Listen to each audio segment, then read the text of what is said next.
cute. Agostodo pa rin ang saya hanggang sa dulo ng Kids Edition.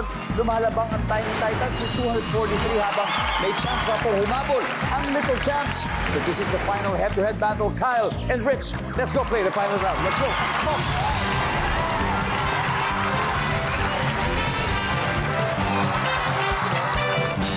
All right. Top 4 answers are on the board. Triple points na ito, kaya good luck.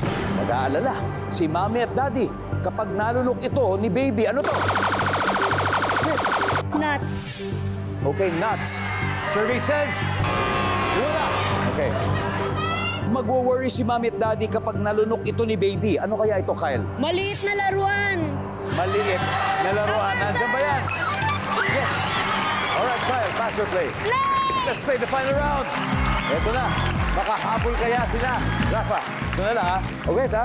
Mag-worry si Mommy at si Daddy kapag nalunok ito ni Baby. Ano kaya to? May 2 chances pa tayo, Kaiden. Mag-worry si Mommy at Daddy kapag nalunok ito ni Baby. Ano kaya to? Sabon na maliit. Sabon na maliit. Sabon na maliit. Nandiyan ba?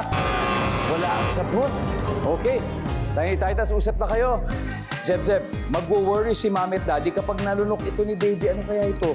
Maliliit na bagay Kagaya ng ng mga gears o mga tornilyo. tornilyo. Nandyan ba ang maliliit na bagay? Tornilyo pa ako. Kyle, Malal- ano ito? Ano? Malalaking ano ng pagkain. Big Malalak- chunks. Kasi parang pwede ma-choke.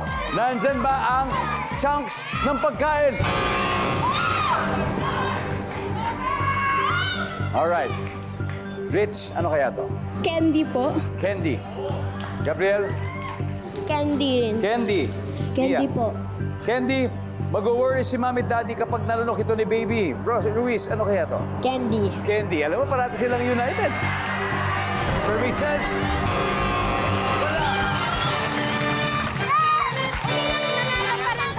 pero, hindi. Kaso hindi umabot dahil 114 lang. Oo. But the thing is, 243 kasi yung kalaban. Okay? Tignan nga natin ano ba yung number 1. Coins. Barya. And number 3. Buto. Ayan. So ang ating final score po ay Tiny Titans 243. Little Champs, 114 points. Ayan. Thank you sa inyo, Kyle. Maraming salamat. Thank you, Kyle. Jeb, thank you. Maraming salamat, Kaiden. And of course, Rafa, mag-uwi pa rin sila ng 50,000 pesos. Okay? 50,000 pesos. And of course, Tiny Titans, congratulations. Sino ang maglalaro sa Fast Money? Ako si Rich pa. Oh, it's gonna be Ruiz and Rich. Fast Money is up next.